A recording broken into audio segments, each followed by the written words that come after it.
The fluorescent lights of tech-forward industries cast harsh shadows across the 12th floor engineering lab. Outside the floor-to-ceiling windows, Detroit's skyline glittered against the night sky, oblivious to the crisis unfolding inside. 10:30 p.m. Most of the building sat empty, silent except for the hum of ventilation systems and the distant echo of a security guard's footsteps 3 floors below. In the sealed testing chamber, the Q7 engine prototype breathed its mechanical rhythm. 8 cylinders fired in perfect sequence, each combustion cycle a testament to German precision engineering. The sound should have been music to any engineer's ears. Instead, it was a countdown to catastrophe. Kyle Morrison stood frozen before the diagnostic screen, his reflection ghostly in the monitor's glow. 6 other engineers clustered behind him, their faces painted with the red warning lights that had suddenly flooded the control panel. Critical failure. The words pulsed on every screen like a digital heartbeat racing toward cardiac arrest. Temperature readings climbed with merciless speed. 195 degrees Fahrenheit, 220, 250. The numbers accelerated, each degree a step closer to disaster. Pressure gauges screamed their own warnings. 60 psi, 80, 100, 120. The engine's internal systems strained against forces they were never designed to contain. Kyle's hands trembled over the emergency shutdown controls. His fingers danced across the keyboard, typing commands that vanished into the system's digital void without response. Nothing.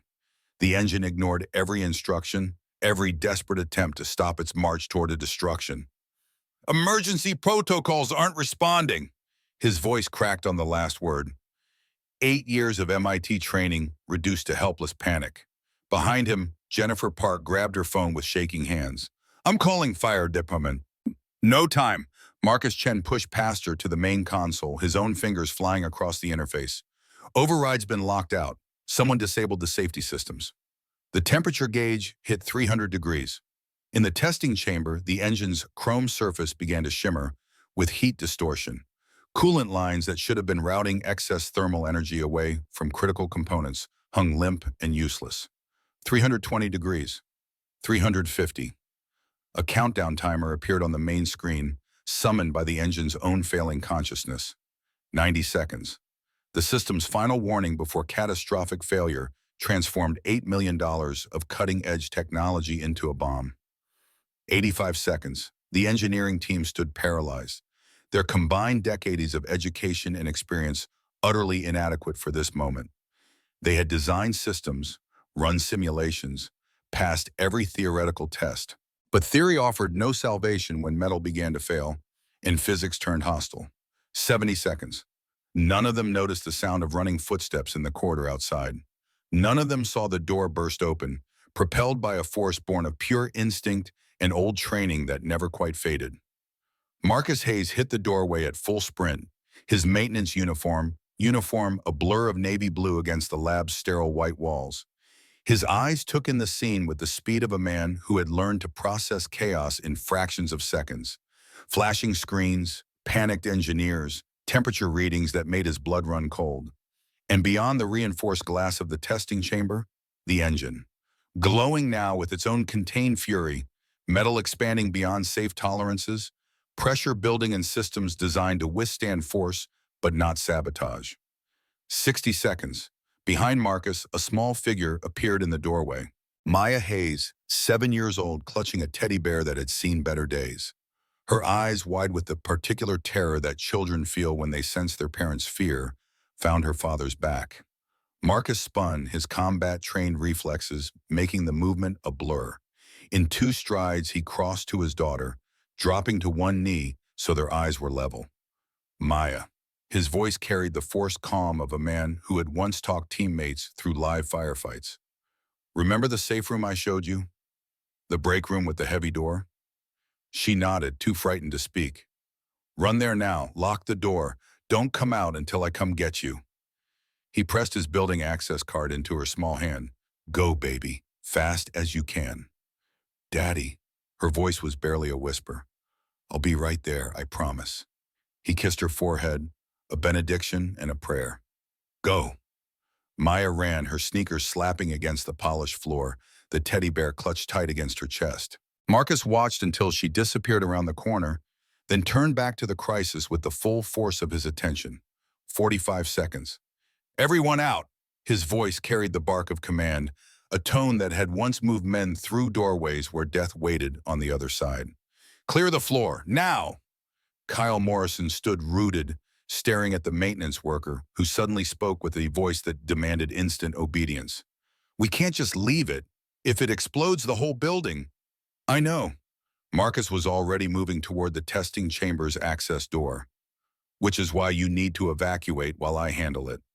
You? Your facilities. You don't have clearance. You don't have training. Kyle's protest died as Marcus's eyes met his. In that gaze, Kyle saw something that made his engineer's certainty crumble. Certainty. Absolute confidence born from experience that had nothing to do with fixing air conditioners or changing light bulbs. 30 seconds. Get them out, Morrison. That's an order you follow, or people die. Marcus didn't wait for a response. His fingers were already flying over the access panel, entering an override code that no facilities engineer should have known. The heavy door hissed open. Heat rolled out in a wave that made Kyle stumble backward. Through the opening, the engine sat like a mechanical demon, its surface shimmering, its internals screaming toward failure. Marcus stepped through, the door sealed behind him with the finality of a tomb closing. 20 seconds. His eyes adapted to the heat haze, picking out details with the speed of old training. The coolant system, lines that should have been intact hung severed, the cuts too clean to be accidental.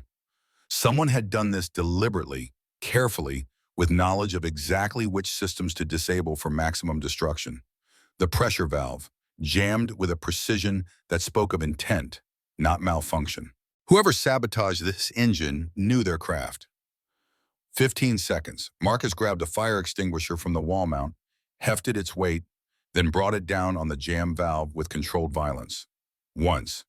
Twice. The third impact sent metal fragments spinning across the floor. The valve mechanism, freed from whatever had been wedged into its operation, suddenly had room to move. 10 seconds. Marcus's hands closed around the valve wheel. Even through his work gloves, the heat seared his palms. Nerve endings screamed protest as metal hot enough to brand flesh made contact with skin. But his hands had known worse pain, had gripped rifle barrels in the Afghan sun, had dragged wounded teammates across sand that scorched like hellfire. This was just metal, just heat, just pain. He turned the wheel, his muscles maintained through solitary workouts in a garage that had once belonged to his grandfather, strained against resistance. The valve fought him, metal expanded by heat refusing to yield. 5 seconds.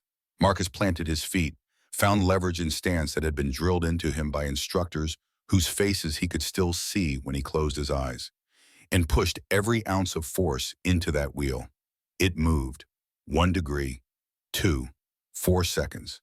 The wheel spun suddenly free, resistance breaking like a dam giving way. Pressure that had built to catastrophic levels found its release. Steam vented with a sound like a dragon's scream, filling the chamber with white fog that obscured everything beyond arm's length.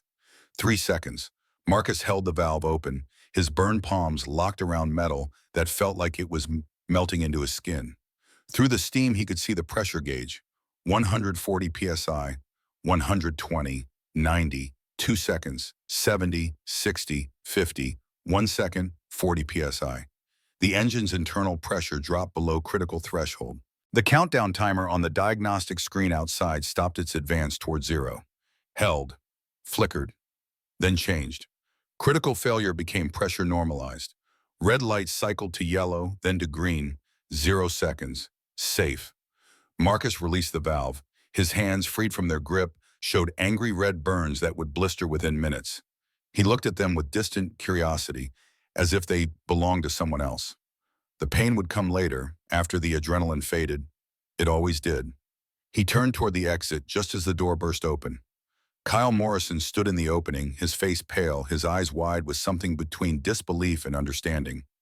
Behind him, visible through the lab's windows, a small face pressed against the glass. Maya had disobeyed, had stayed close instead of running to safety. Of course she had. She was her father's daughter. Marcus walked out of the testing chamber on legs that had suddenly remembered they were capable of shaking. The heat of the chamber gave way to the lab's climate-controlled cool. Sweat evaporated from his skin, leaving him chilled despite the burns. Maya was through the door before anyone could stop her. She hit her father at full speed, small arms wrapping around his waist, face buried against his uniform shirt. "Daddy!" The word came out half sob, half accusation. "You said you'd come get me!" "I'm okay, baby girl." Marcus dropped to his knees, ignoring the pain in his hands as he pulled her close. "I'm right here. I'm okay." Over Maya's head, his eyes met Kyle Morrison's. The engineer stood motionless, his gaze fixed on Marcus's burned hands, then rising to his face with dawning recognition. "Hayes." Kyle's voice carried the weight of revelation. "You just... How did you..." Marcus stood slowly, Maya's hand gripped tight in his despite the pain. "Lucky guess." But it wasn't luck, and they both knew it. The way Marcus had moved, the certainty in his commands, the combat efficiency of his actions. This was not a man who stumbled into heroism. This was a man who had been forged by it. "Who are you, Kyle asked, the question barely audible. Marcus looked at the engineer for a long moment. Then his eyes moved past Kyle to the testing chamber, to the coolant lines with their two clean cuts, to the valve that had been deliberately jammed. Someone who recognizes sabotage when he sees it. He spoke quietly, aware that his words were reshaping Kyle Morrison's understanding of reality. This wasn't an accident. Someone cut those lines. Someone wanted this engine to fail. "That's..." Kyle stopped, looked at the evidence, looked back at Marcus. "That's impossible." "Is it?" Marcus moved toward the coolant system, Maya still attached to his side like a small shadow. He pointed at the severed line without touching it. "Look at the cut. Clean. Precise. Made with professional tools by someone who knew exactly which line would create cascade failure." Kyle leaned closer. His engineering training, confronted with physical evidence, could not deny what his eyes showed him. "My God, you're right." Marcus pulled out his phone with his less burned hand, snapped photos of the cuts, of the valve, of the diagnostic screens, documentation, evidence, old habits from a life that felt like it belonged to someone else. "Morrison." He waited until the engineer's eyes met his. "Who has access to this lab?" "I... engineering team, security, maintenance." Kyle's voice trailed off as implication hit him. "An executive staff." "Executive staff." Marcus repeated the words like they were a key fitting into a lock. "Who specifically?" "CEO, CFO, division heads." Kyle's face had gone pale again. "Hayes, if someone in executive leadership did this, then Maya and I need to leave, now." Marcus was already moving toward the door, his daughter's hand secure in his grip. "And you need to secure this scene. Don't let anyone touch anything until..." He stopped. Until who? Security that might be compromised? Police who would ask questions Marcus wasn't ready to answer? The same executive staff who might have ordered this sabotage? "Until I figure out who to trust," he finished. Kyle nodded slowly. "Hayes, your hands. You need medical attention." Later, Marcus was already in the corridor, moving with the controlled urgency of a man who knew how quickly safety could transform into danger. "Lock this lab down. Tell no one what you saw here. No one. But the CEO needs to know. Especially not the CEO." Marcus stopped, turned back. "Not until I know whether she's involved or a target." Then he was gone, Maya's small form pressed against his side, his burned hands already beginning to throb with the first waves of real pain. Behind them, the engineering lab sat in eerie quiet, its secrets preserved in cuts and jams, in evidence that would reshape everything that came after. The screen flickered once more. In green letters against black background, a message appeared that only someone watching the security feed would see. "System override successful. Remote access established." And beneath it, a timestamp. The sabotage had occurred at exactly 9:43 p.m., 90 minutes before the test run began. Someone had known the schedule. Someone had known the access codes. Someone had known exactly how to make an engine failure look like engineering incompetence. Marcus Hayes carried his daughter toward the elevator, his mind already moving through possibilities, threats, and the cold mathematics of danger. Behind them, the building's security systems logged their departure. Cameras tracked their movement. Digital systems recorded everything, storing data that someone, somewhere, would review. Maya looked up at her father's face as they waited for the elevator. In the harsh fluorescent light, she could see the pain he was trying to hide, the tension in his jaw, the way his eyes constantly scanned their surroundings. "Daddy?" Her voice was very small. "Are we safe?" Marcus looked down at his daughter. In her eyes, he saw trust, absolute and unshakable. The kind of faith that made him capable of anything, that had once made him run toward explosions when every instinct screamed to run away. He knelt again, meeting her gaze directly. "We will be, I promise." The elevator arrived with a soft chime. Its doors opened on an empty car, fluorescent light reflecting off polished steel. They stepped inside. Marcus pressed the button for the ground floor.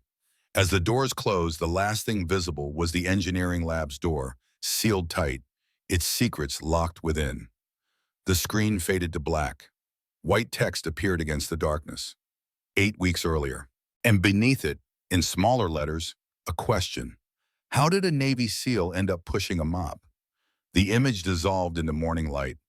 Dawn broke over Detroit with the tentative hope that April mornings sometimes carried in Michigan. The kind of light that suggested winter might actually be finished, that the long cold had finally loosened its grip. Frost still etched patterns on windows, but the sun behind it promised warmth. In a modest apartment on the east side, Marcus Hayes woke at precisely 5:45 a.m., his body responding to an internal clock set by years of military discipline. He lay still for a moment in the gray pre-dawn light, staring at the ceiling, performing the ritual that started every morning: breathing. He focused on the simple act of air entering and leaving his lungs, a meditation his therapist had taught him, a technique to anchor himself before the day's demands began. On the nightstand beside his bed, 2 photographs shared space with an alarm clock that never actually needed to wake him. The first photo showed a woman with warm eyes and a smile that could light up rooms. Teresa Hayes, gone 3 years now, but her presence still filled every corner of their home. The second photo was recent. Maya at her elementary school's science fair, holding a blue ribbon, her grin missing both front teeth. 7 years old and already showing signs of her mother's fierce intelligence. Marcus rose with the quiet efficiency of a man accustomed to not waking others. His bedroom door opened soundlessly. Across the narrow hallway, Maya's door stood slightly ajar, the way she liked it. He could hear her soft breathing, the rustle of blankets as she shifted in sleep. The apartment was small, 2 bedrooms, 1 bathroom, a kitchen that opened onto a living room barely large enough for a couch and television. The furniture came from thrift stores and curb finds. The decorations consisted mainly of Maya's artwork taped to walls, but it was clean, everything in its place. Order maintained against the constant entropy that threatened when you were a single parent working full-time while raising a child alone. In the kitchen, Marcus began the morning ritual. Coffee first, the cheap grocery store brand that he'd learned to tolerate after years of Teresa's expensive taste in beans. While it brewed, he pulled ingredients from the refrigerator: eggs, milk, flour, the makings of pancakes, Maya's favorite. He mixed the batter by hand, measuring by eye after years of practice. The griddle heated on the stove with a satisfying sizzle when he dripped water to test its temperature. Perfect. The first pancake went onto the hot surface, batter spreading into a rough circle. Marcus grabbed a spoon and began adjusting the edges, shaping the circle into something more deliberate. 2 round shapes at the top, 2 smaller bumps for ears. Mickey Mouse, Maya's perennial breakfast request. While the pancake cooked, Marcus moved to the coffee maker, poured himself a cup into a mug that read, "World's Okayest Dad," a gift from Maya on his last birthday. The steam rose with bitter promise. At 6:15 precisely, he walked to Maya's room and eased the door open wider. She lay sprawled across her twin bed in a tangle of princess-themed blankets, one arm wrapped around a teddy bear that had been Teresa's last gift to her. The bear was worn now, its fur matted from years of constant companionship, one ear slightly torn from the night Maya had nightmares about her mother and held on too tight. "Maya." Marcus spoke softly, touching her shoulder with gentle pressure. "Time to wake up, sunshine." She stirred. mumbled something unintelligible, burrowed deeper into blankets. Maya, school day. One eye opened, regarded him with the particular displeasure that 7-year-olds reserve for morning wake-up calls. 5 more minutes? Pancakes are getting cold. Both eyes open. Mickey Mouse pancakes? Is there any other kind? She was up in an instant, blankets kicked aside, teddy bear grabbed for the journey to the kitchen. Marcus followed, smiling at the transformation from unconscious to fully animated that children somehow managed. At the small kitchen table, Maya climbed into her usual chair while Marcus delivered breakfast. One Mickey Mouse pancake, slightly lopsided but recognizable. Syrup on the side, the way she liked to control how much sweetness she added. Daddy? Maya poured syrup with the intense concentration of a surgeon. Can we visit Mommy today? Marcus felt the familiar clench in his chest. The grief that never quite left, just learned to coexist with normal life. After school, baby, we'll bring flowers. The yellow ones, those were her favorite. The yellow ones. Marcus agreed, though flowers seemed inadequate to the weight of memory they were meant to carry. They ate in comfortable silence for a few minutes, the kind of quiet that families build over years of shared mornings. Then Maya looked up, syrup on her chin, wisdom beyond her years in her eyes. Daddy, do you think Mommy would be proud of me? The question landed like a physical blow. Marcus set down his coffee cup, met his daughter's gaze directly. Maya, your mother would be so incredibly proud of you that she'd tell everyone she met. Teachers, grocery store clerks, random people on the street. Maya giggled at the image. Really? Really?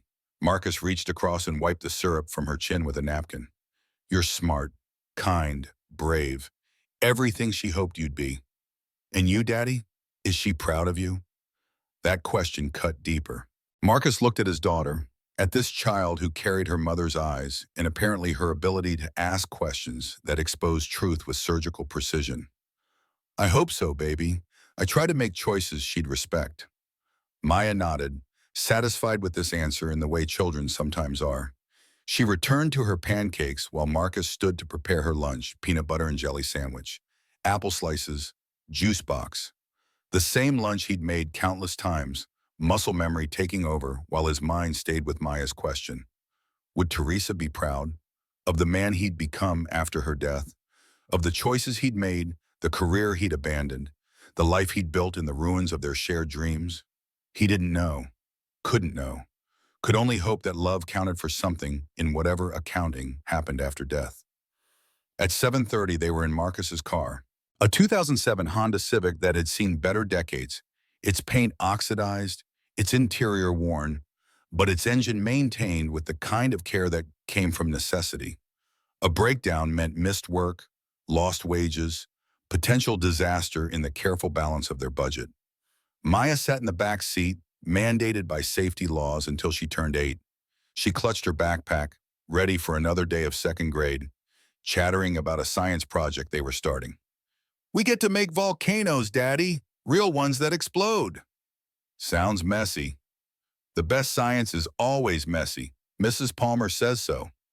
Marcus smiled, navigating morning traffic with the patience of a man who had nowhere to be quickly. Tech Forward didn't need him until 8:30. He had time. At Roosevelt Elementary, he pulled into the drop-off lane. Other parents, other children, the organized chaos of school morning arrivals. Maya unbuckled herself, gathered her backpack, then paused before opening the door. Daddy? Yes, baby? I love you. You're the best daddy in the whole entire world. The words hit him like they always did, with the force of something precious and fragile. I love you more, sweetheart. Learn lots today.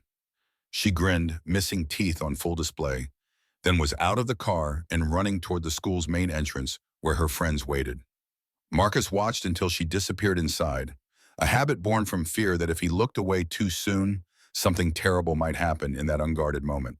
Then he pulled back into traffic, heading toward Tech Forward Industries in the 8 hours of invisibility that constituted his workday. The facility rose from the industrial district like a monument to technological ambition. 15 stories of glass and steel, its facade reflecting the morning sun with calculated precision. Tech Forward Industries, where they built the future one innovation at a time, according to the mission statement printed on plaques throughout the building. Marcus parked in the employee lot farthest from the entrance, where facilities staff were expected to leave the closer spots for engineers and executives. He grabbed his lunch from the passenger seat, the same kind of brown bag Maya carried to school, and walked toward the service entrance. His uniform hung in his assigned locker, navy blue pants and shirt, his name embroidered over the pocket. Marcus Hayes, Facilities Engineer. The title was technically accurate, even if it described a fraction of what he was capable of. He changed without ceremony, storing his street clothes in the locker alongside a framed diploma he kept face down. Bachelor of Science, Mechanical Engineering, Massachusetts Institute of Technology, full scholarship, graduated with honors. A lifetime ago, before everything changed. Next to the diploma, hidden where casual observers wouldn't notice, a small velvet case contained military decorations that never saw daylight. Navy SEAL Trident, Combat Action Ribbon, Purple Heart, memories of a man he'd tried to leave behind when Teresa's death shattered his ability to function in high-pressure environments.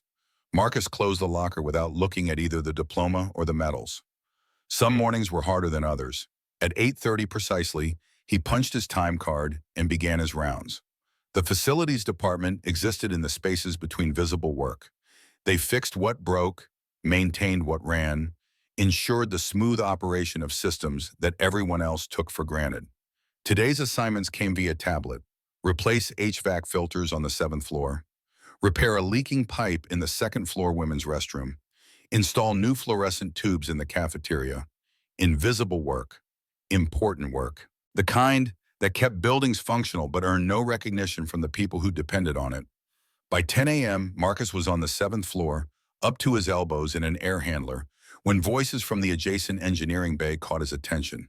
He recognized the tones of frustration, the specific pitch that engineers used when machines refused to cooperate with theory. "It doesn't make sense." A woman's voice, sharp with exasperation. "We've checked the calibration 6 times. Maybe 7's the charm." A man responded, sarcasm barely concealed. "The harmonic readings are off by 0.003 degrees. That shouldn't cause system failure. But here we are at week 8 with the same damn problem." Marcus paused, his hand stilling on the filter he was replacing. 0.003 degrees, harmonic frequency. His engineering training, dormant but not forgotten, sparked with recognition. He moved closer to the bay's glass wall, staying in shadows where he could observe without being noticed. Through the transparent barrier, he saw the source of their frustration, the Q7 engine, Tech Forward's flagship project, the autonomous vehicle power system that was supposed to revolutionize the transportation industry. Marcus had read the internal memos, seen the technical specifications that occasionally crossed his path, and now he was watching it fail. On the diagnostic screen, error codes flashed in red. P0340H7, camshaft position, sensor correlation fault. Harmonic deviation detected. The engineers clustered around, 7 or 8 of them, representing millions of dollars in education and experience, all of them staring at a problem they couldn't solve. Marcus saw it immediately, the error pattern, the timing, the specific nature of the harmonic deviation. It was a classic integration issue, the kind that happened when you married German precision manufacturing to American software calibration. His fingers itched to grab a tablet, to pull up the specifications and confirm his suspicion. But facilities engineers didn't offer unsolicited technical advice. They changed light bulbs and fixed toilets and remained carefully invisible to the people whose real work mattered. He finished replacing the HVAC filter and moved on. But the problem stayed with him, turning over in his mind with the persistence of an unsolved equation. By noon, Marcus sat in the facility's break room eating his packed lunch. Peanut butter and jelly sandwich, twin to Maya's, an apple, water from the bottle he refilled at fountains throughout the building. Around him, other maintenance workers ate and complained and watched whatever played on the wall-mounted television. Marcus ate in silence, his mind still on that engine, on the problem he could solve if anyone cared about solutions from a man in a blue uniform. His phone buzzed. A text from Mrs. Chen, their neighbor who helped with after-school care when Marcus's shifts ran late. Maya's school called. She's fine, but got an argument with another student about whether velocity and speed are the same thing. Teacher wants to make sure she knows difference between being right and being kind about it. Marcus smiled despite himself. His daughter defending scientific accuracy with the passion of someone who'd learned young that truth mattered. Teresa's daughter, he texted back. We'll talk to her tonight.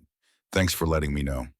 The afternoon passed in a succession of small repairs and maintenance tasks, each one completed with the thoroughness that was Marcus's baseline standard, regardless of how trivial the work might seem.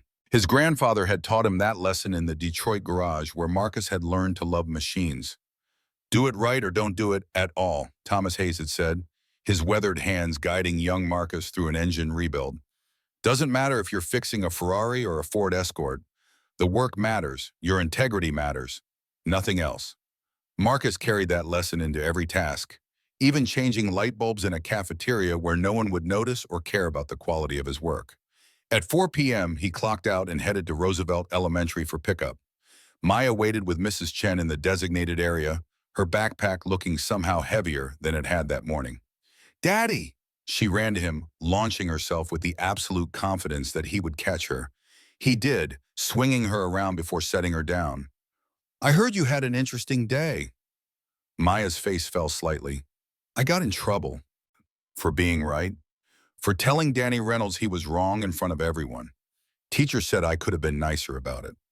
Marcus knelt, bringing himself to her eye level. What's the difference between velocity and speed? Speed is scalar, velocity is vector. Velocity has direction and magnitude. Speed only has magnitude. She recited this with the confidence of someone who knew her facts cold. You're absolutely right, but were you kind when you corrected Danny? Maya looked down. Maybe not. Being right doesn't give us permission to make other people feel small. You can be correct and compassionate. Those aren't opposites. Yes, Daddy. Now ready to visit Mommy? Her face brightened immediately. Yes, can we get the yellow flowers? They stopped at a grocery store where Maya carefully selected a bouquet of yellow tulips, Teresa's favorite. Then they drove to Graceland Cemetery, where a simple stone marked the space that held Teresa's remains. Teresa Marie Hayes, beloved wife and mother, 1988 to 2021. They sat together on the grass, Maya chattering about her day while Marcus listened in silence. This was their ritual, the way they kept Teresa present in their lives. Maya talked. Marcus remembered. The flowers lay bright against gray stone. Mommy, I'm sorry I wasn't nice to Danny. Maya addressed the stone directly, but he was wrong and someone needed to tell him. Marcus smiled despite the ache in his chest. I think Mommy understands. They stayed until the sun began its descent, painting the cemetery in golden light. Then they gathered the faded flowers from their last visit and headed home. That evening, after dinner and homework, in the nightly battle over teeth brushing, Marcus sat on the edge of Maya's bed reading her bedtime story. Tonight's selection involved a princess who saved herself with cleverness rather than waiting for rescue. Halfway through, Maya interrupted. Daddy, why do you work at Tech Forward if you're so smart? The question came out of nowhere the way children's questions often did. What makes you think I'm smart? Mrs. Chen says you went to a really good college, and I saw your diploma once when your locker was open. Marcus set down the book. Sometimes being smart isn't enough. Sometimes you need other things, like being in the right place at the right time, or knowing the right people, or not having personal circumstances that change what you're capable of. Like Mommy dying, direct as always, Teresa's daughter. Yes, baby, like that. Maya thought about this for a moment. I think you're brave. Why's that? Because you could do big, important work, but you chose to take care of me instead. That's brave. Marcus felt something crack in his chest, a little piece of armor he'd built around old wounds. He pulled Maya close, kissed the top of her head. Taking care of you is the most important work I'll ever do. She yawned, already halfway to sleep. I love you, Daddy. Love you more, sunshine. He turned off the light and left her door cracked open, then stood in the hallway for a long moment. Through Maya's doorway, he could see her already asleep, teddy bear clutched tight. In his pocket, his phone buzzed. He pulled it out, expecting a message from Mrs. Chen, or maybe the work schedule for tomorrow. Instead, unknown number. No caller ID, the text was short. Just 9 words that made his blood run cold.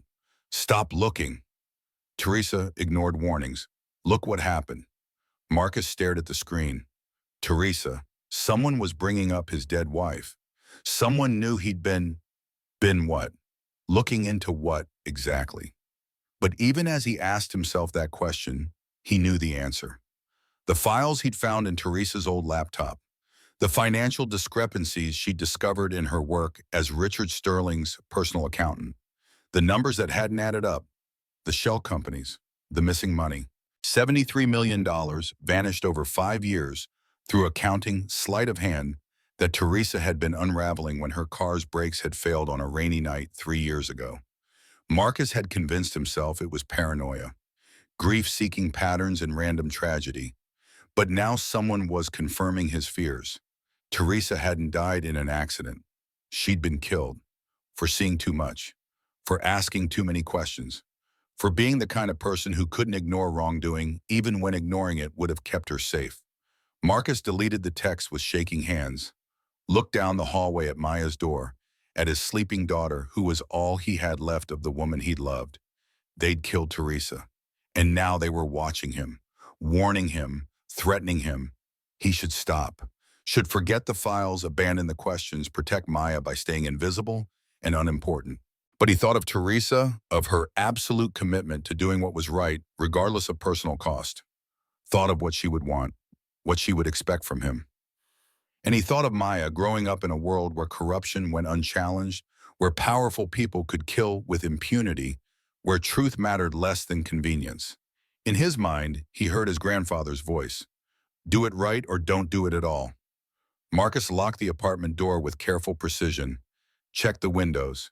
Then he pulled out Teresa's old laptop from where he had hidden it behind books on the highest shelf.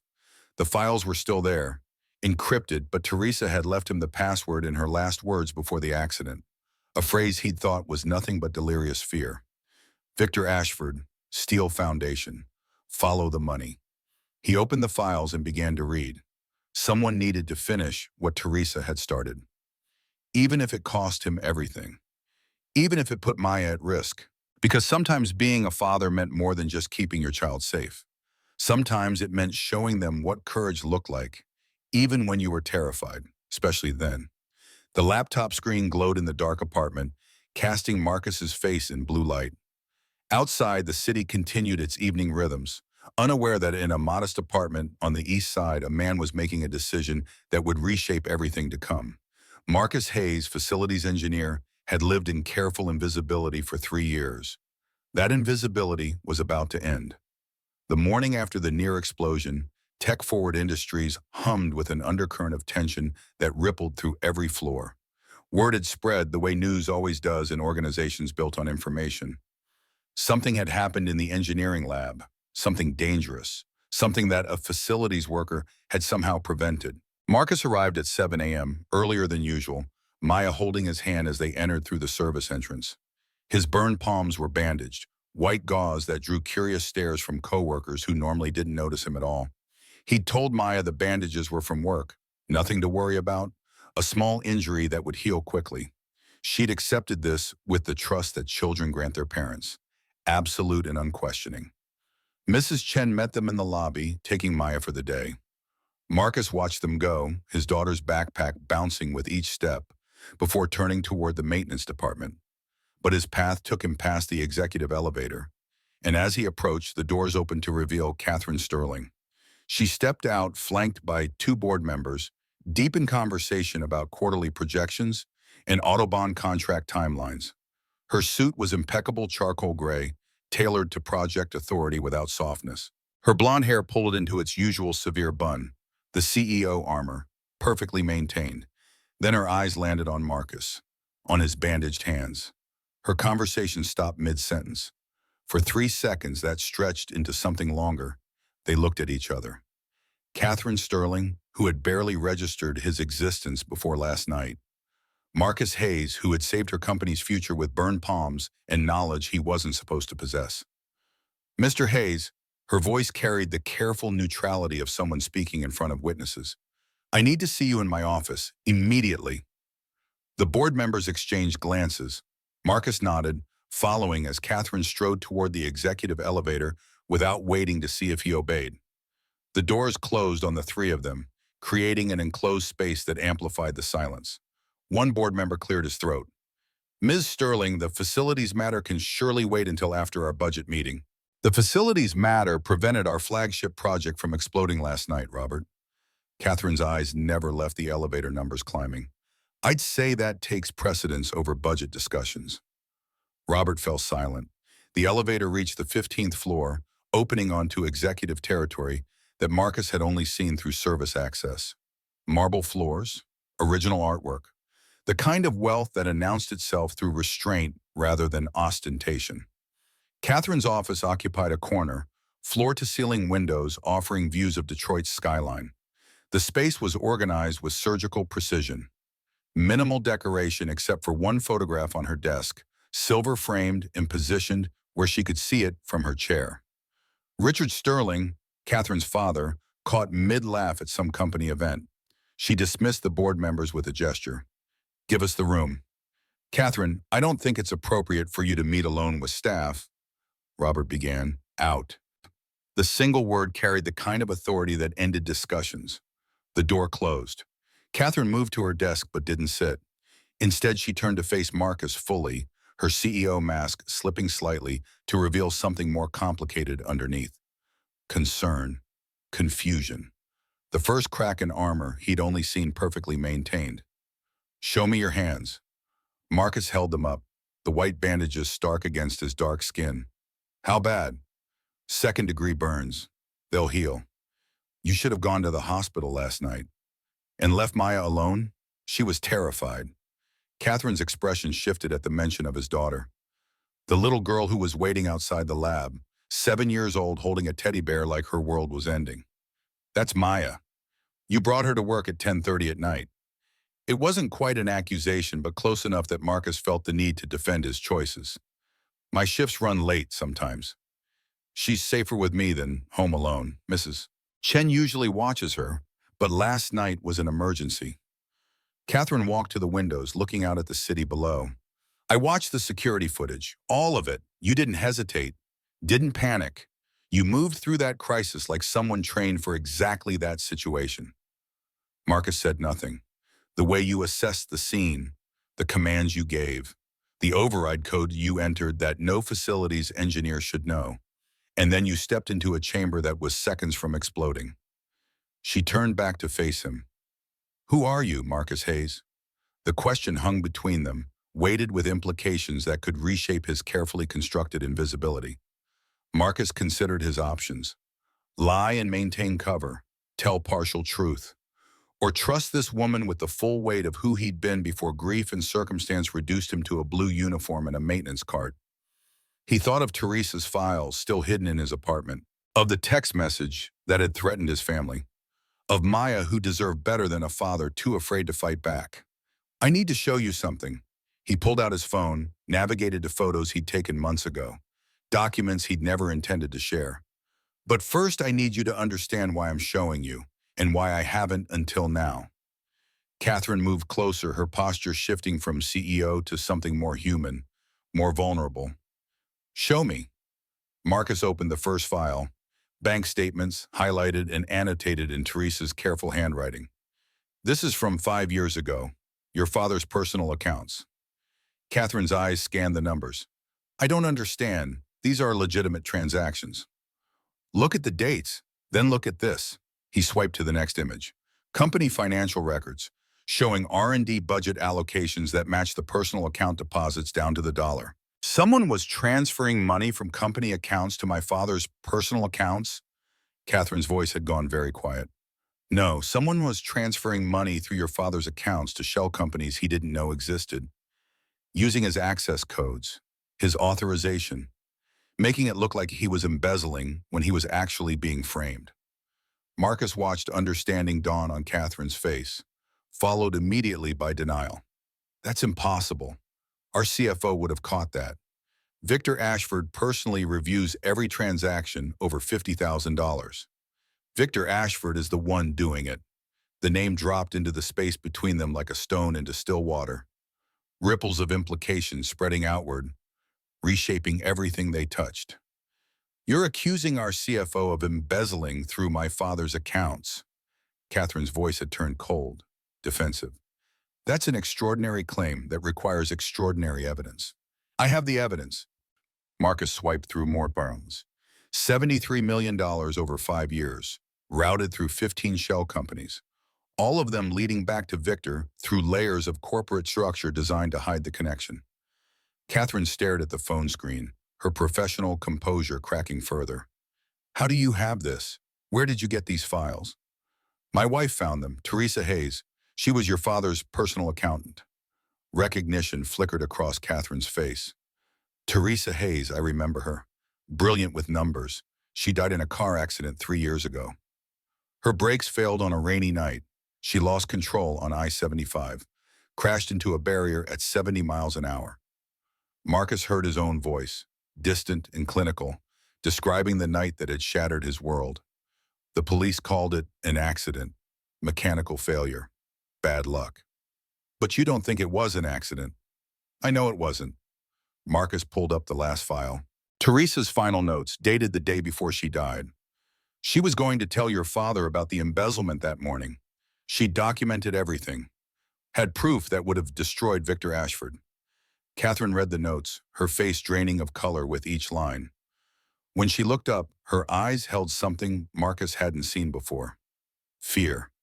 My father died 8 months ago, heart attack. The doctor said it was stress, overwork, the price of building an empire. Her voice shook slightly, but he was healthy, ran 5 miles every morning, watched his diet, took care of himself. Your father was investigating the same thing Teresa found. I'd bet everything I have that if you look at his schedule the week before he died, you'll find a meeting with Victor Ashford, a private conversation. And shortly after, Victor made sure your father couldn't continue his investigation. The words hung in the air between them, ugly truth too dangerous to speak aloud until this moment. Catherine moved to her desk, sank into her chair as if her legs could no longer support her weight. Victor killed my father, and your wife. Yes. And last night he sabotaged the Q7 engine. The coolant lines were cut with professional tools. The pressure valve was jammed deliberately. Someone with inside knowledge and access created that crisis. Someone who wanted the Autobahn demonstration to fail so catastrophically that the board would vote you out and approve Hexagon's buyout offer. Catherine's hands trembled as she reached for her phone. We need to call the police, FBI, someone. And tell them what? That we have financial files from a dead accountant? That we suspect a respected CFO killed 2 people?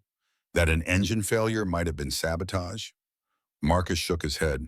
We need proof, real evidence, the kind that can't be dismissed or explained away. Then what do we do? The question transformed their relationship in that instant. No longer CEO and facilities worker. Now allies, co-conspirators, 2 people bound by shared loss and the determination to expose truth. We protect Maya.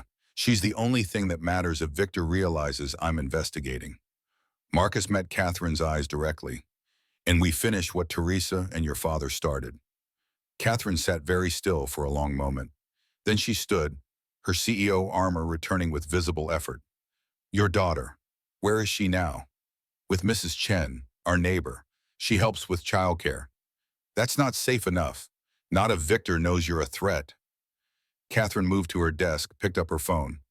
Bring Maya here, to my penthouse. 24-hour security, private elevator. No one gets in without my authorization. Marcus stared at her. I can't ask you to do that. You're not asking, I'm insisting. Catherine's voice carried the authority of someone used to making decisions that others followed. If Victor killed my father and your wife, he won't hesitate to threaten a child to protect himself. Maya stays with us until this is over. Us. The pronoun acknowledged something neither of them had explicitly named. They were in this together now, bound by necessity and shared purpose. Catherine, you don't know us. You don't owe us anything. I owe you my company, my life, and the truth about what happened to my father. She held his gaze. Let me protect your daughter while we expose the man who destroyed both our families. Marcus thought of Maya, of her bright smile and absolute trust, of Teresa, who had chosen truth over safety and paid with her life. of what it meant to be a father in a world where powerful men could kill without consequence. Okay, the word came out rough, emotion threatening to break through the control he'd maintained for 3 years. Okay, thank you. Catherine nodded once, decisive. Then her expression softened slightly. Marcus, last night when you walked into that testing chamber, you knew you might not walk out. Yes, but you did it anyway. Maya was in the building, so were a dozen engineers. If that engine exploded, everyone on that floor would have died. Most people would have run. Marcus looked at the CEO, at this woman who was beginning to understand what 3 years of grief had taught him. I used to be someone who ran toward explosions. Before Teresa died, before Maya needed a father more than the Navy needed another SEAL. Old habits. Catherine's eyes widened slightly. You were a SEAL. 6 years, combat engineer, EOD specialist. He held up his bandaged hands. Diffusing bombs requires steady hands and the willingness to accept risk. Last night was easier than some missions I survived. And now you push a mop. Now I take care of my daughter. The rest is just what I do to keep her fed and safe. Catherine moved to her windows again, but this time her posture was different, less defensive, more contemplative. I've spent 8 months trying to fill my father's shoes, prove I deserved this position, show the board I could lead this company. She turned back to Marcus. But I've been so focused on appearing competent that I stopped seeing people. Stopped noticing the maintenance worker who went to MIT. Stopped asking why brilliant engineers fail for 8 weeks straight. Stopped questioning whether my father's death was really just bad luck. You're seeing now. Because you forced me to. Because you saved my company and then showed me evidence I couldn't ignore. Catherine's voice carried something new. Not quite warmth, but the potential for it. Maya, the little girl who waited for you, tell me about her. The request surprised Marcus. She's 7, second grade, wants to be a scientist, corrects other kids when they confuse velocity with speed. A smile, brief but genuine, crossed Catherine's face. Teresa's daughter. In every way that matters. Then bring her here. Let me meet the child who's brave enough to disobey orders and stay close when her father walks into danger. Marcus pulled out his phone, texting Mrs. Chen. As he typed, Catherine spoke again. Marcus, when this is over, when we've exposed Victor and brought him to justice, your job here, it needs to change. He looked up from his phone. You're not a facilities engineer. You're someone who should be leading the team trying to fix the Q7 engine. Catherine's voice carried certainty.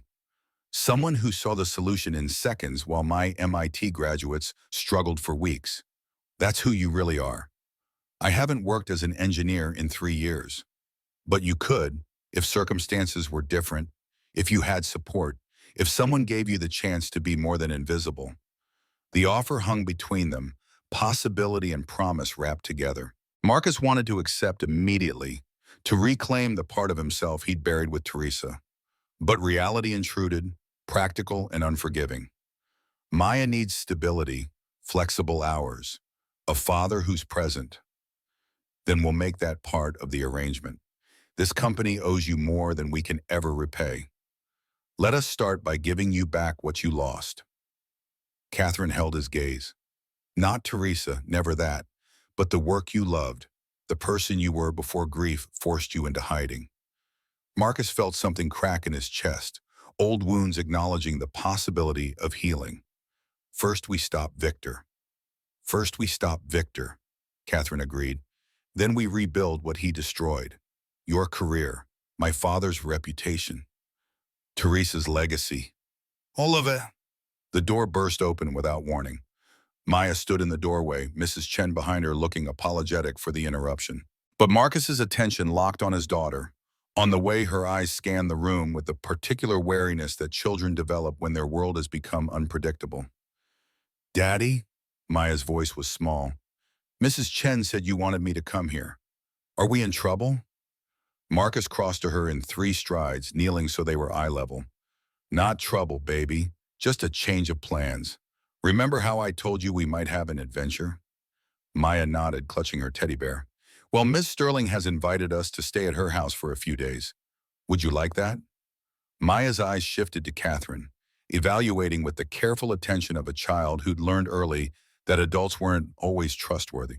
Way, Catherine stepped forward, and Marcus saw her consciously soften her posture, lower herself to be less intimidating to a 7-year-old. Because your daddy helped me very much last night, and because I have a very big apartment with an extra room that nobody uses, and because I think we could be friends. Friends? Maya tested the word. Would you like that? To be my friend? Maya considered this with the gravity that children bring to important decisions. Then she looked at her teddy bear, seemed to consult with it silently, and nodded. Okay, but can I call you Miss Cat? Catherine blinked, surprised. Then that brief smile returned, transforming her face into something younger, less burdened. Miss Cat, I like that. And can we have pancakes for breakfast? Daddy makes the best Mickey Mouse pancakes. I'm not sure I know how to make Mickey Mouse pancakes. Maya's face lit up with the particular joy that children feel when teaching adults. I can show you. It's easy if you have the right kind of pan. Catherine looked at Marcus over Maya's head, and something passed between them. An understanding. An acknowledgement that this child, this bright force of nature in a pink backpack, was reshaping both their worlds with her simple presence. Then Mickey Mouse pancakes it is. Catherine stood, her CEO voice returning but gentler now. Mrs. Chen, thank you for bringing Maya. Marcus, take the rest of the day. Get your things. I'll have security meet you at my building at 6. She moved to her desk, wrote an address on tech-forward letterhead. 15th floor, private elevator. The code is 4728. Don't share it with anyone. Marcus took the paper, their fingers touching briefly. Catherine, thank you for everything. Thank me when Victor Ashford is in handcuffs. She looked at Maya again, her expression softening. And maybe thank me after you teach me how to make proper pancakes. I suspect that's a more difficult skill than quarterly earnings reports. Maya giggled, and the sound filled the office like sunlight breaking through clouds. Marcus took his daughter's hand, gave Catherine one last nod of gratitude and solidarity, and left. Behind them, Catherine stood in her office, looking at the space where they'd been. Her phone buzzed. Text from Victor Ashford. Need to discuss Autobahn situation. My office? Now. Catherine stared at the message. The man who'd killed her father, who'd destroyed Marcus's wife, who'd sabotaged the Q7 engine and would likely try again. She typed back, on my way. But first she opened her contacts and scrolled to a name she hadn't called in months. James Chen, her former classmate from Harvard. Now special agent with the FBI's Financial Crimes Division. The call connected on the second ring. Catherine Sterling, it's been a while. James, I need to talk to you about something off the record, completely confidential. A pause, then James's voice alert and professional. How bad? Embezzlement, murder, corporate fraud at the highest level. Catherine kept her voice steady. And I need you to trust me without asking too many questions yet. That's a hell of an ask. I know, but James, if I'm right, this is bigger than my company. This is about whether justice means anything when powerful people decide it doesn't. Another pause, longer. Then, tell me what you need. Catherine looked at the photo of her father on her desk, Richard Sterling, who'd built an empire with integrity and died because he'd threatened someone else's corruption. I need time to gather proof, and I need to know that when I'm ready, someone will actually do something about it. How much time? 2 weeks, maybe less if things move faster. Catherine, if someone's in danger right now, they're protected, I promise you that much. She thought of Maya and Marcus, of the family that would be under her roof by evening. But I need this done right. Evidence that can't be challenged. A case that won't fall apart because we move too quickly. Okay. James's voice carried the weight of trust earned over years of friendship. 2 weeks. But Catherine, be careful. Financial crimes at this level, people who commit them don't stop at embezzlement. I know. She thought of Teresa Hayes, of her own father. That's why I'm calling you. She ended the call and headed toward Victor's office. Armor fully restored, CEO mask perfectly in place. Victor Ashford had killed twice to protect his secrets. He wouldn't kill again. Not on her watch, not while she had breath in her body and the determination to finish what her father had started. The game had changed. Victor just didn't know it yet. Catherine Sterling walked through Tech Forward's executive corridor with the confidence of someone who'd finally found her purpose. Not just running a company, not just proving herself to a board that doubted her, fighting for justice, for truth. For a 7-year-old girl who deserved to grow up in a world where powerful men faced consequences for their crimes. Behind her, Marcus Hayes gathered his daughter and headed home to pack bags for a stay that would transform everything. A facilities worker and a CEO, a widower and an heiress, a Navy SEAL and a Harvard MBA, and between them, a child who would become the catalyst that bound them together and gave them both something worth fighting for beyond revenge. The pieces were moving into position. In 2 weeks, Victor Ashford's carefully constructed empire of fraud would come crashing down. But first, they had to survive until then. And Victor, sensing threats to his power, was about to make that survival very difficult indeed. The war was just beginning. And this time, Marcus Hayes wouldn't be fighting alone. 5 days after the sabotage attempt that nearly destroyed their flagship project, Tech Forward Industries prepared for its moment of truth. The boardroom occupied the entire 15th floor, glass walls offering panoramic views of Detroit's downtown skyline. Afternoon sunlight streamed through floor-to-ceiling windows, illuminating the polished mahogany conference table where 15 board members had gathered. At the far end, the Autobahn delegation sat with the patient attention of people accustomed to evaluating billion-dollar decisions. Friedrich Weber, CEO of Autobahn Logistics, checked his platinum watch with Germanic precision. Beside him, Dr. Sarah Chen had her leather notebook open, fountain pen poised to document everything that would unfold. Catherine Sterling stood at the head of the table, her reflection caught in the gleaming surface. Behind her, mounted on a mobile stand, the Q7 engine sat like a mechanical judge, waiting to deliver its verdict. Chrome and steel components caught the light. 8 cylinders of German engineering that represented 3 years of development and $89 million in contracted revenue. She wore charcoal gray, tailored to project authority without aggression. Her blonde hair pulled into its usual severe bun. The CEO armor, perfectly maintained. But beneath the professional exterior, her heart hammered against her ribs with the force of everything riding on the next hour. Somewhere in the building, Marcus Hayes was ensuring Maya's safety with the security team Catherine had quietly doubled. Victor's threats over the past 5 days had been specific enough to take seriously. They weren't taking chances with a 7-year-old girl who'd already lost one parent to the man now desperate to protect his crumbling empire. Catherine's phone sat on the table, face down. If anything went wrong, Marcus would alert her immediately. Until then, she had to trust that the security protocols they'd implemented were sufficient. At the far end of the table, Victor Ashford watched with the confidence of a man who believed himself untouchable. His expensive suit showed no signs of the stress that must be eating him alive. His posture remained relaxed, almost bored, as if this demonstration was merely a formality before the inevitable board vote to accept Hexagon's buyout offer. He had no idea that FBI agents were stationed in the building, that every word spoken in this room was being recorded, that his carefully constructed empire of fraud was about to collapse in the most public way possible. Catherine touched her tablet, pulling up the presentation she and Marcus had prepared through long nights of work. Maya had often fallen asleep on Catherine's penthouse couch between them, a small warm presence that reminded them both what they were fighting for. "Gentlemen, Dr. Chen, Mr. Weber." Catherine's voice carried the authority she'd spent 8 months cultivating since her father's death. "Thank you for your patience during the Q7 development challenges. Today we'll demonstrate full operational capability and address the root cause of our delays." Victor leaned back in his chair, the picture of casual dismissal. "Catherine, before we proceed with another failed demonstration, perhaps we should discuss the Hexagon offer. The board has serious concerns about continued investment in a project that has consumed $12 million beyond budget and 8 weeks beyond deadline." Several board members nodded. Robert Chen, the chairman, looked uncomfortable but didn't intervene. The pressure from investors had been mounting. Catherine could feel the room's skepticism like a physical weight. "The concerns are noted, Victor." Catherine advanced to the next slide. "However, I believe the board will be satisfied once they understand our challenges stem not from design flaws, but from integration issues that have now been resolved." She walked to where the Q7 engine sat on its test stand, her hand resting on the chrome casing with the confidence Marcus had taught her to project.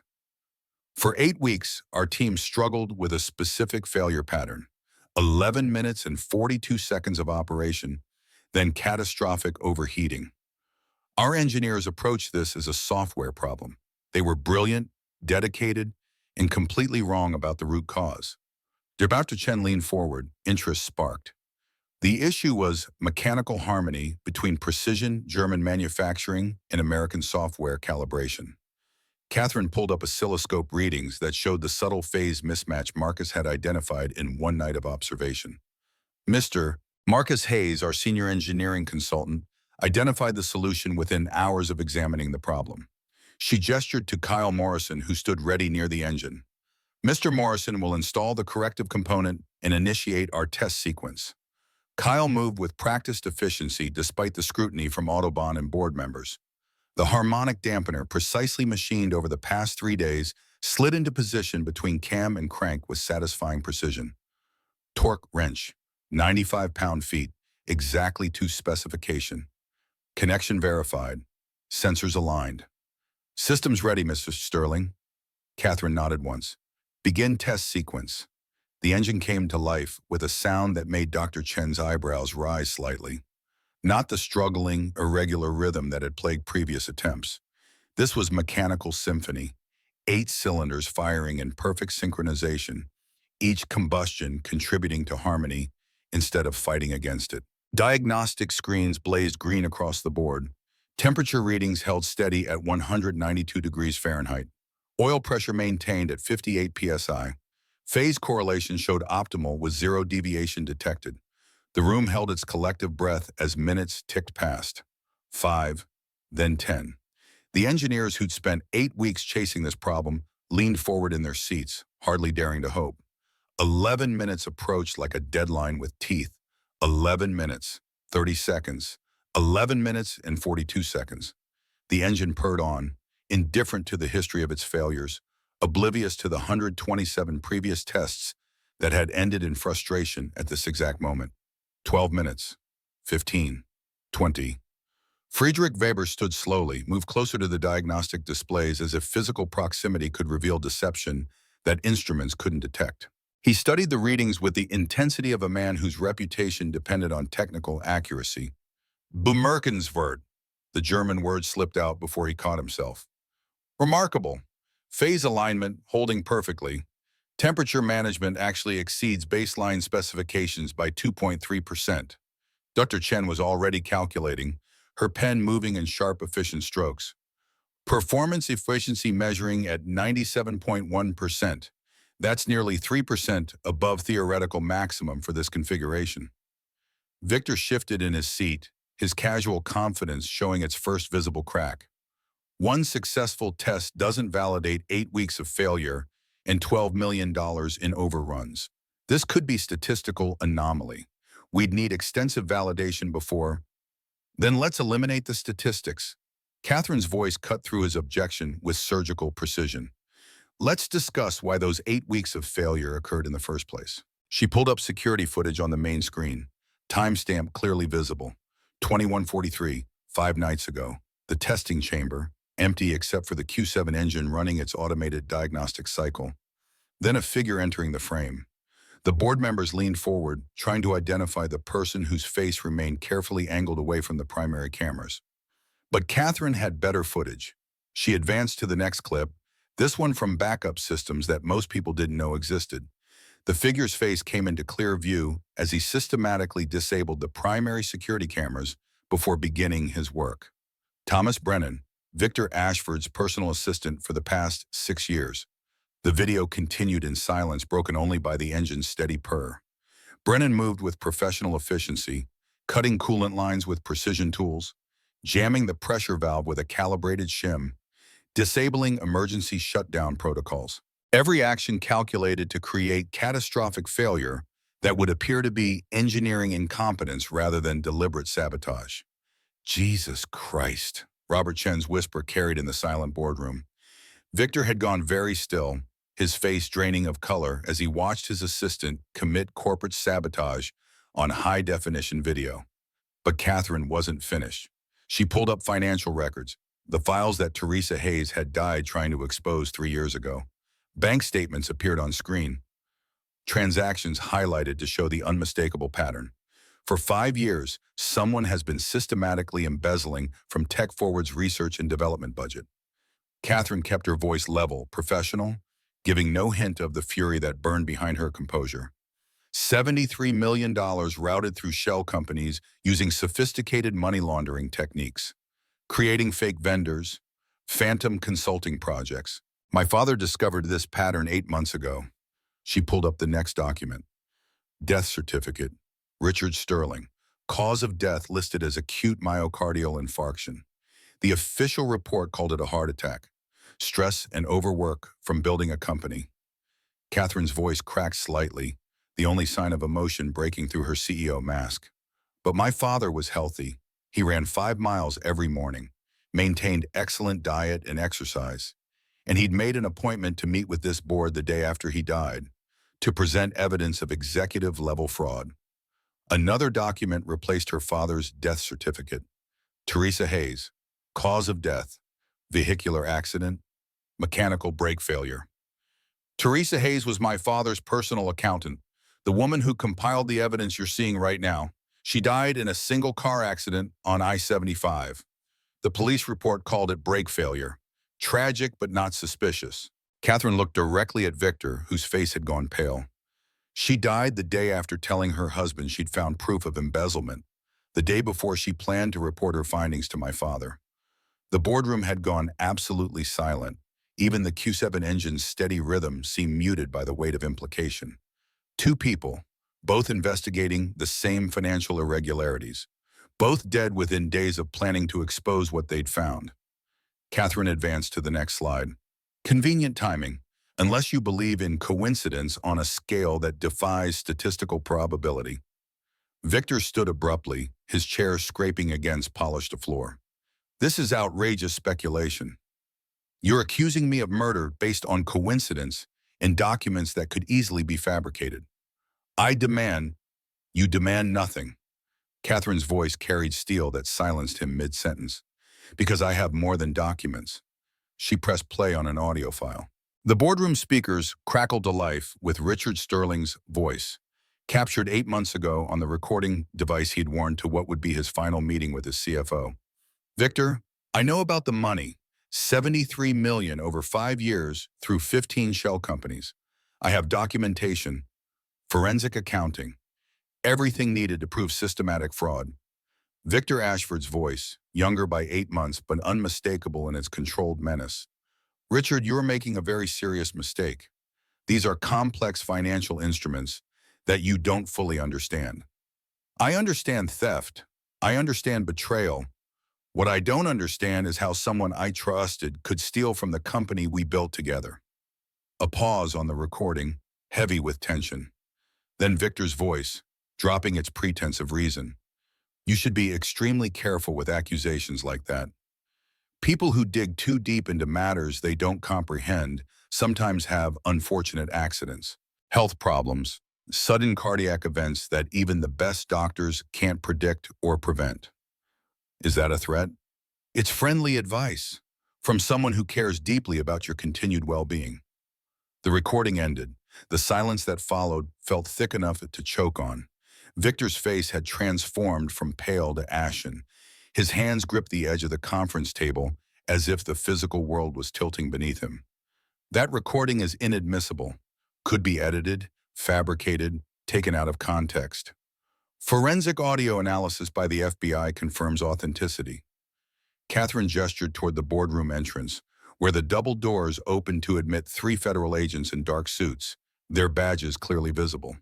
Special Agent James Chen, FBI Financial Crimes Division. I believe you have business with Mr. Ashford. The lead agent stepped forward, his voice professionally neutral. Victor Ashford, you're under arrest for embezzlement, wire fraud, money laundering, and conspiracy to commit murder. You have the right to remain silent. The next minutes unfolded with surreal clarity. Victor's protests about lawyers and constitutional rights, the metallic click of handcuffs securing his wrist behind his back, board members sitting in stunned silence, watching a respected colleague transform from CFO to criminal defendant. Victor stopped at the threshold as agents prepared to lead him away. He turned back to face Catherine with pure hatred burning in his eyes. You've destroyed everything. Everything I built. Everything I worked for. No. Catherine met his gaze without flinching. You destroyed yourself. I just made sure everyone knew the truth. My father deserved that much. Teresa Hayes deserved that much. And every person in this company who trusted you deserved to know who you really were. The agents led him through the door. His protest faded down the corridor, and in the silence that settled over the boardroom, something shifted. The weight of 8 months of doubt and pressure lifted from Catherine's shoulders like a physical burden removed. Robert Chen stood slowly, his face showing the struggle between shock and the need to maintain some semblance of leadership. Ms. Sterling, the board owes you an apology. We doubted your leadership. Some of us actively worked to have you removed. We were profoundly wrong. Catherine shook her head. The board owes me nothing. But you owe Marcus Hayes recognition for solving in hours what our engineering team couldn't resolve in 8 weeks. You owe him gratitude for risking his life to prevent Victor's sabotaged engine from exploding.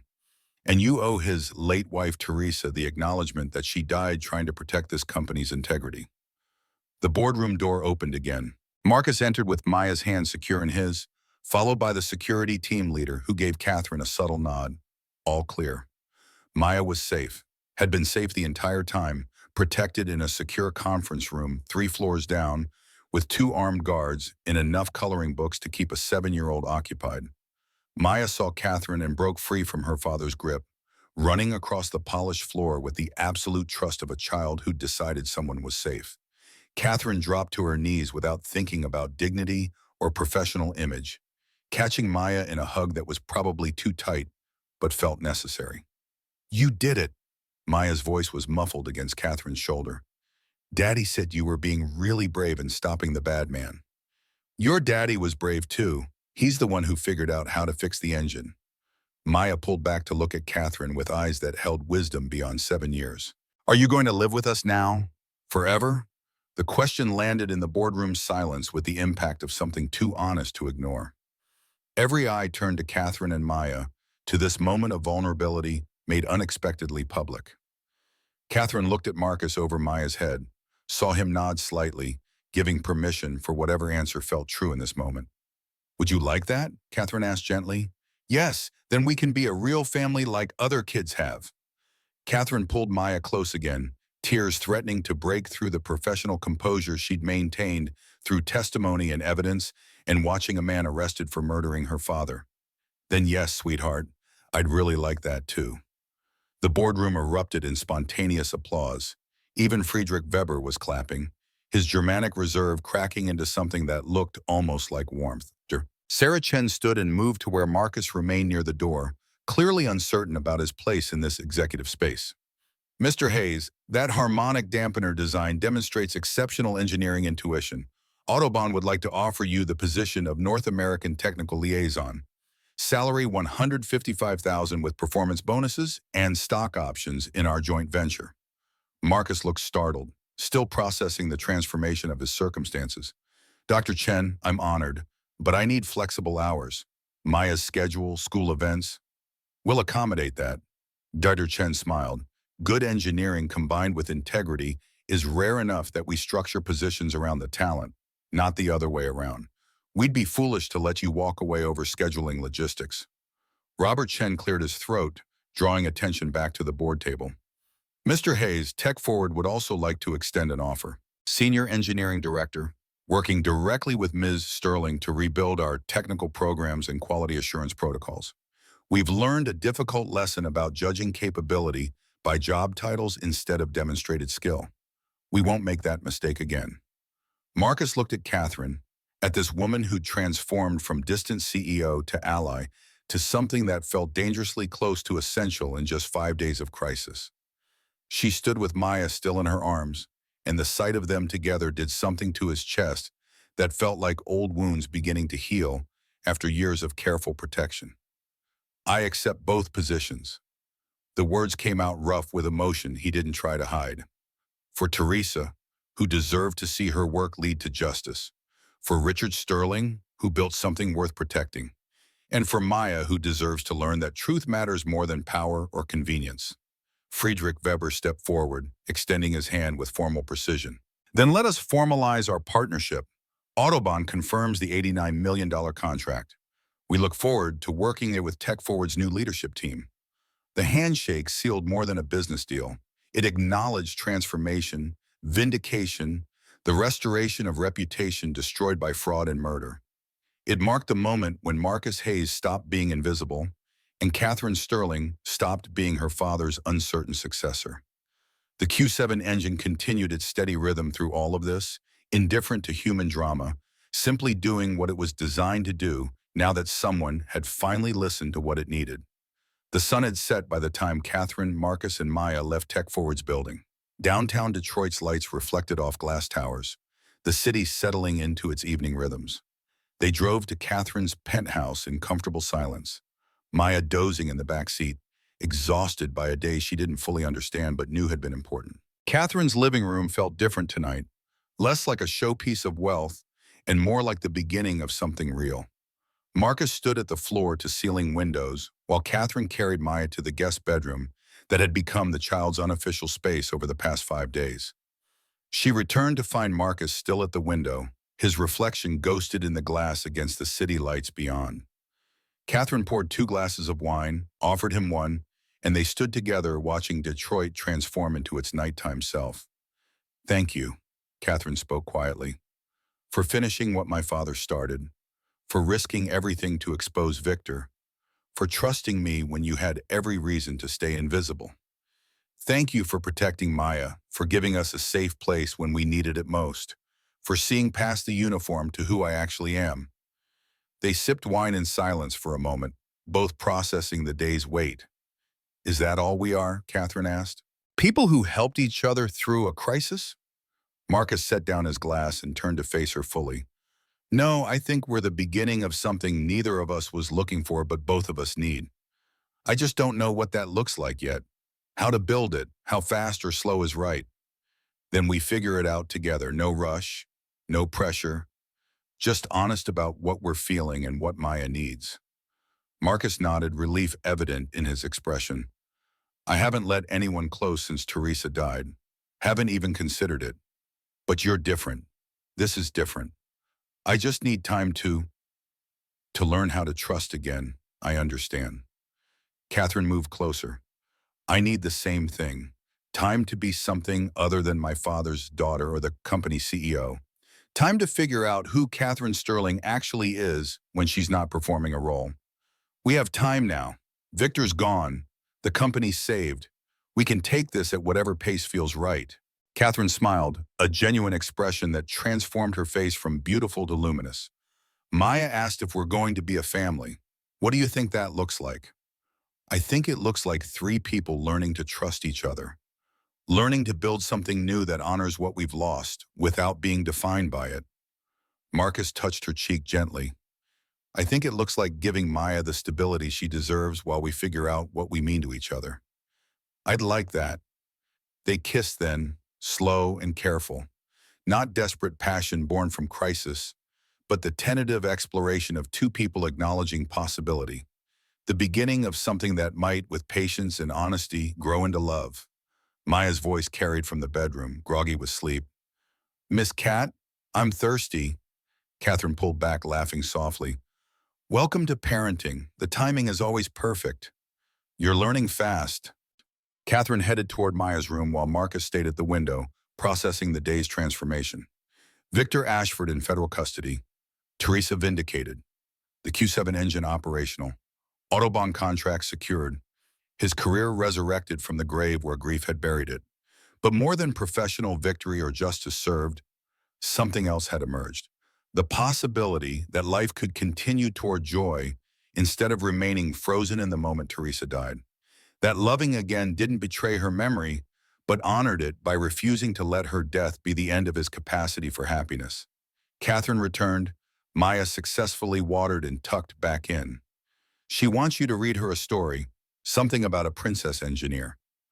Marcus smiled. That would be the book I've been reading her all week. She's very invested in the plot. Then go, I'll clean up here. We have time. Marcus found Maya already half asleep, her teddy bear clutched tight. He sat on the edge of the bed and picked up the book from the nightstand, reading softly until her breathing evened into sleep's rhythm. When he returned to the living room, Catherine had dimmed the lights and put on soft music. She'd changed from her CEO armor into comfortable clothes that made her look younger, less burdened. She fell asleep mid-sentence, Marcus reported. Exhausting day for a 7-year-old. Exhausting day for all of us. They settled on the couch together, close but not quite touching, both aware that they were building something that required foundation before passion. The city lights glittered beyond the windows. Somewhere out there, Victor Ashford sat in a holding cell, contemplating the ruin of everything he'd built through fraud and murder. But here, in this moment, 3 people who'd found each other through tragedy were beginning to construct something worth keeping from the wreckage. What happens next? Catherine asked. With us, with the company, with everything. Next, we take it one day at a time. Tomorrow, I'll talk to Maya about the changes coming. Make sure she understands and feels secure. Then we figure out logistics, where we'll live, how to blend our lives without forcing it. I'd like to be part of those conversations. About Maya, about what she needs. You already are part of it. The moment she started calling you Miss Cat, you became essential to her world, to our world. Catherine leaned against him, her head on his shoulder. I've never been essential to anyone before. It's terrifying. You'll be amazing at it. You already are. They sat in comfortable silence as the evening deepened into night. Outside, Detroit continued its rhythm, indifferent to the small miracle unfolding in a penthouse where a widower, a grieving daughter, and a lonely CEO were discovering that family could be chosen as well as born. Marcus's phone buzzed. Text from Kyle Morrison. Hayes, the entire engineering team wants to buy you drinks when you're ready. Also, we found your MIT diploma in the facilities locker. It's going on the wall in the engineering department where it belongs. No arguments. Marcus showed the text to Catherine, who smiled. Your invisibility is officially over. How does that feel? Strange? Uncomfortable? Right. He typed back a response. Next week, after things settle, bring your team. We have work ahead turning Q7 into Q8 and beyond. He looked up to find Catherine watching him with an expression he couldn't quite read. What? I'm just thinking about what Maya said earlier, about being a real family. I think she might be right. I think that's what we're building here. Is that what you want? Yes, no hesitation. For the first time since my father died, I want something beyond just surviving. I want this, whatever this becomes. Marcus pulled her closer. Then we'll build it, carefully, honestly, with Maya at the center of every decision, and we'll see where it takes us. That sounds perfect. They stayed on the couch until exhaustion caught up with adrenaline men. Catherine showed Marcus to the guest room next to Maya's, the one that had become his unofficial space over the past 5 days. At the door, she kissed him once more. Good night, Marcus. Thank you for today, for everything. Good night, Catherine. Sleep well. He watched her walk to her own bedroom before closing the door quietly. Maya slept soundly in the next room, safe and loved. Victor Ashford would spend the rest of his life in prison. Teresa's death had been acknowledged as murder rather than accident. Richard Sterling's legacy was secure, and Marcus Hayes, for the first time in 3 years, felt something that had been absent since the night police officers knocked on his door to tell him his wife was dead.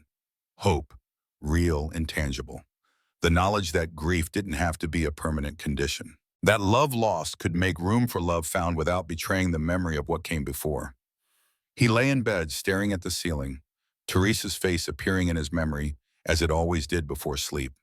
But this time the image didn't bring only pain. Live, he imagined her saying, love Maya, love again if you find someone worthy. Don't let my death stop your life from continuing toward joy. He would, he could, he was.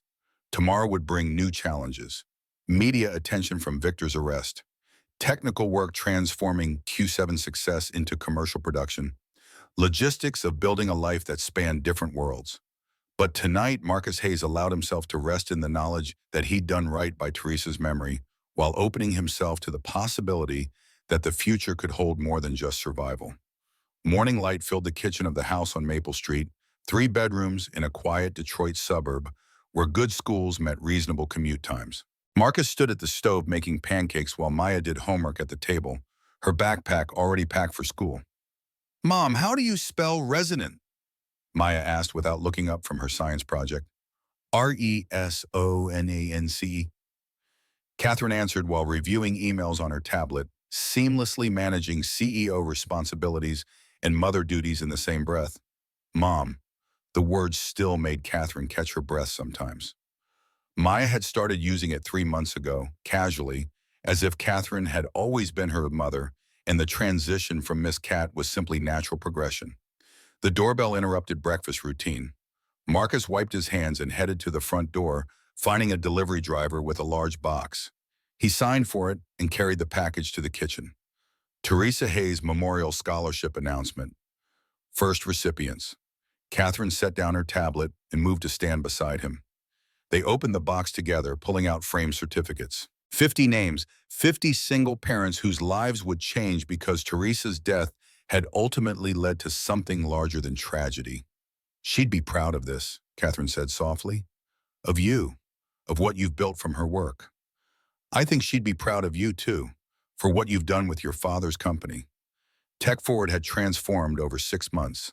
Victor's arrest had sent shockwaves through the tech industry, but Catherine had used the crisis to rebuild with transparency and integrity as foundation. The Q7 engine now powered 5,000 autonomous vehicles across Europe and North America. Profits had tripled. The company appeared on multiple lists recognizing ethical business practices and innovative culture. Marcus worked alongside her as co-director of engineering, his MIT diploma finally displayed in an office that also held his sealed trident and a photo of Teresa that no longer needed hiding. The flexible schedule let him attend Maya's school events and science fairs, present for the moments that mattered. Maya looked up from her homework. "Are we still going to visit Mommy Teresa's memorial today?" "After school," Marcus confirmed, "and we'll bring yellow flowers." "Can Mom come too?" Maya asked Catherine. "I want to tell Mommy Teresa about you." Catherine felt tears threaten. "I'd be honored." The day proceeded with comfortable routine. School drop-off with Maya chattering about her volcano science project. Tech Forward meetings where Catherine and Marcus coordinated on Q8 development. The easy rhythm of lives fully lived rather than merely survived. That evening, they drove to Graceland Cemetery together. 3 of them now instead of 2. They sat on the grass near Teresa's memorial stone while Maya talked to her mother about everything that had happened.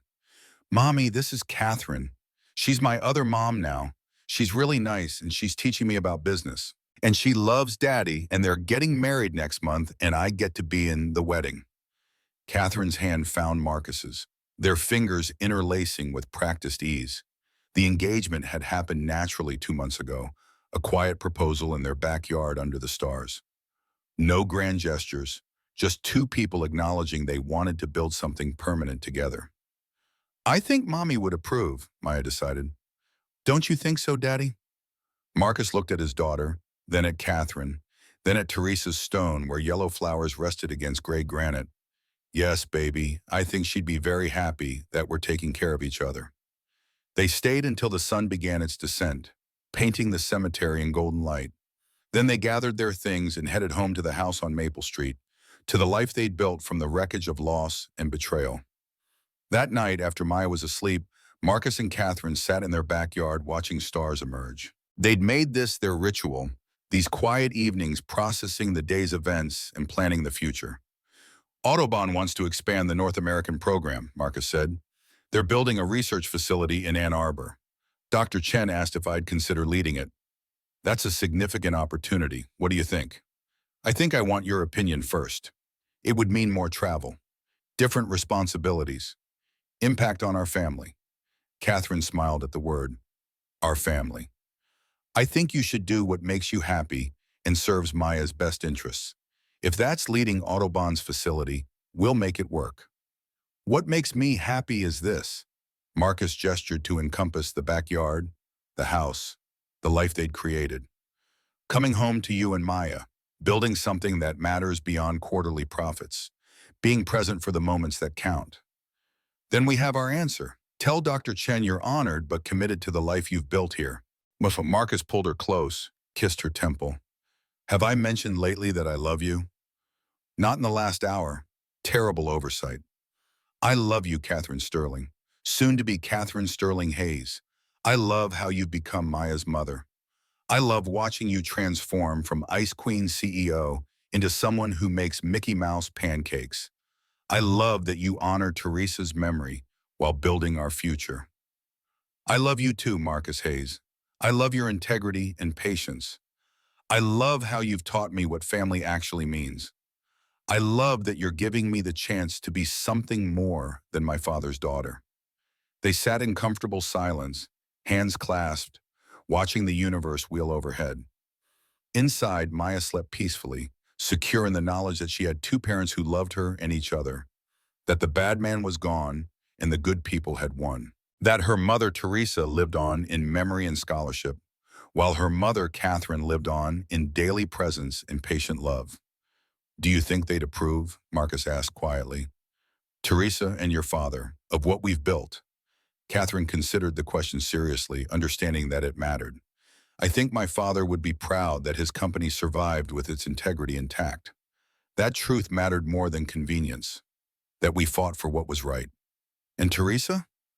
I think Teresa would be happy that Maya has a mother who loves her fiercely, that you're not alone, that her death led eventually to something other than endless grief. Catherine squeezed his hand. I think she'd want you to live fully, Marcus, to show Maya that loss doesn't have to be the end of joy, that love can come again if we're brave enough to let it. Marcus nodded, emotion tight in his throat. He looked up at the stars, imagining Teresa somewhere among them, watching, approving, releasing him with the love that had defined their marriage. Thank you, he whispered, uncertain if he was speaking to Catherine or Teresa or the universe itself. For second chances, for family, for love, I didn't think I'd find again. They stayed beneath the stars until the night grew cold, two people who'd found each other through tragedy and chosen to build something beautiful from the wreckage. Tomorrow would bring wedding plans and facility proposals and the endless logistics of lives fully lived. But tonight they had this: peace, gratitude, the knowledge that even in a world where powerful men committed murder and justice sometimes came late, love could still emerge. Families could still form. Hope could still triumph over grief. Three people bound by loss and choice, building something that honored the past while embracing the future. Not perfect, not traditional, but real and strong and worth everything it took to create. The stars wheeled overhead, indifferent to human drama. But beneath them, in a modest house on Maple Street, three people had found what mattered most. Not wealth or status or power, just love, just family, just the courage to keep living even after death takes those we cherish. And that was everything.